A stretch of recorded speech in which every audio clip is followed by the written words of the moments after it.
Anggota Kongres Amerika Serikat Randy Fine menyerukan penggunaan bom nuklir di jalur Gaza buntut penembakan dua staf kedutaan Israel di Washington DC, Amerika Serikat. Kendati demikian, bagi pejuang Hamas, seruan keji Fine sama sekali tak menggetarkan perjuangan rakyat Palestina.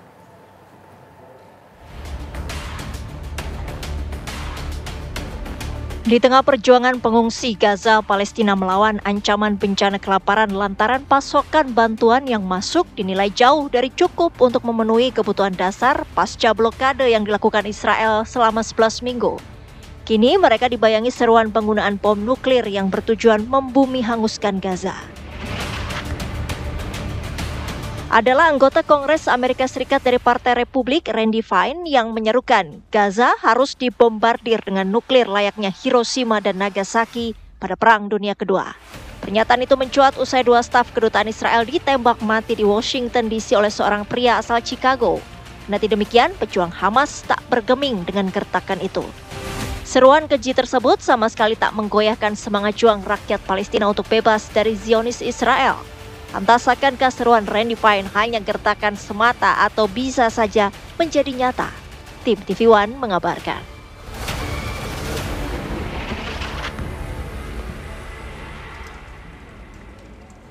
Anggota Kongres Amerika Serikat Randy Fine menyerukan agar Gaza dibombardir dengan nuklir seperti yang dilakukan di Hiroshima dan Nagasaki serta menggambarkan perjuangan Palestina sebagai kejahatan.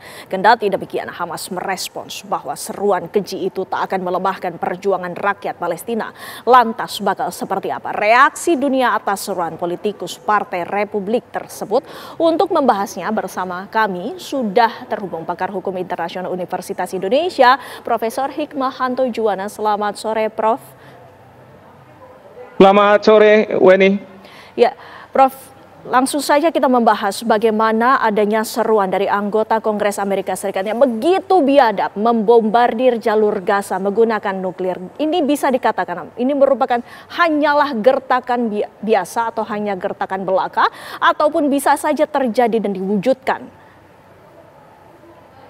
Ini hanya gertakan belaka ya. Karena menurut saya apa yang disampaikan oleh anggota Kongres tersebut ini sudah tidak manusiawi. Pertama itu.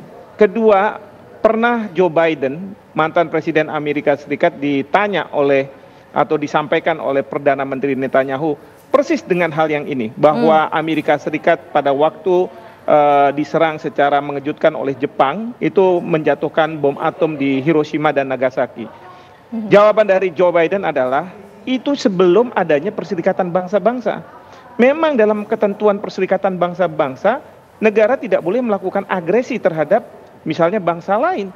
Nah, apa yang dikatakan oleh anggota Kongres ini sungguh tidak sesuai dan mencerminkan rakyat Amerika Serikat.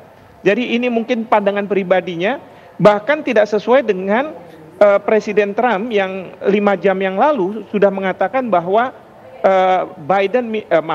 Donald Trump minta agar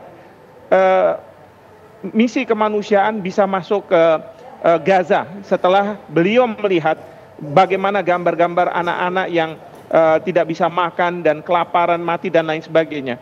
Jadi sekali lagi ini pandangan pribadi dan mungkin ini adalah gertakan yang dia lakukan, tapi ingat, ini cuma satu anggota Kongres, jadi tidak mencerminkan juga Kongres di Amerika Serikat dan juga tidak mencerminkan kebijakan dari pemerintah Amerika Serikat. Dan memang saya patut sesalkan pendapat yang seperti ini yang disampaikan, karena ini sama sekali tidak sesuai dengan yang biasanya Amerika Serikat menceramai banyak negara terkait dengan penghormatan hak asasi manusia, terkait dengan dipatuhinya hukum internasional, dan berbagai hal lainnya seperti itu. Prof, menurut Anda sendiri dengan adanya seruan tersebut, bagaimana reaksi dunia terhadap seruan itu? Yang pasti dunia akan marah. Dan ini tidak hanya mereka-mereka yang menjadi pendukung utama dari Palestina, tetapi juga negara-negara seperti Inggris, seperti Spanyol, seperti Irlandia.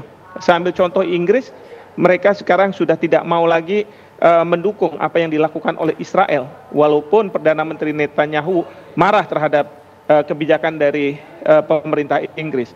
Tetapi Inggris sekarang sudah sampai pada titik nurani yang berbicara, dan bukannya tidak mungkin Donald Trump, seperti tadi saya katakan, bahwa beliau minta agar ada gencatan senjata, kemudian juga minta agar misi kemanusiaan itu masuk ke Gaza, itu sudah menunjukkan bahwa apa yang dilakukan oleh Perdana Menteri Netanyahu itu tidak benar, dan tidak seharusnya ada anggota Kongres Amerika Serikat yang mendukung hal tersebut.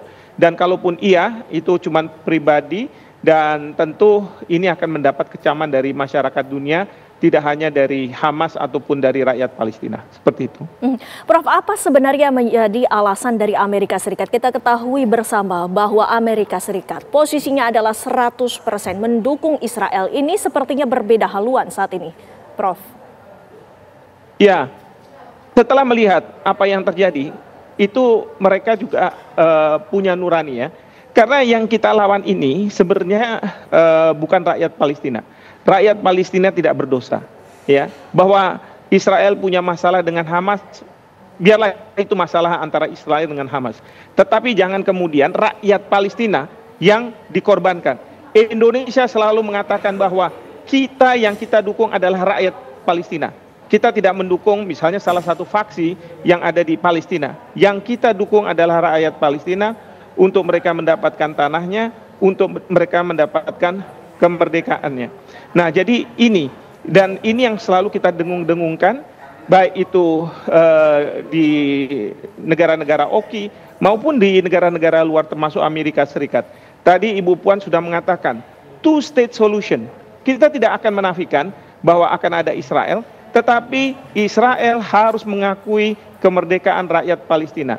Negara Palestina harus berdiri, meskipun dia harus berdampingan dengan Israel, tapi harus berdiri, two-state solution. Jadi ini sekali lagi yang kita bela adalah rakyat Palestina. Demikian. Lantas posisi Indonesia dalam konflik ini seperti apa, Prof?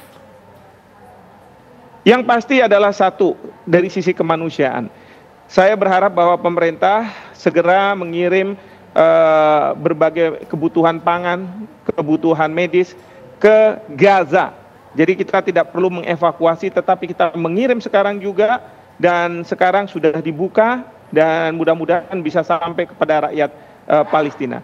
Kedua, kita harus mengakurkan dua faksi yang ada di Palestina.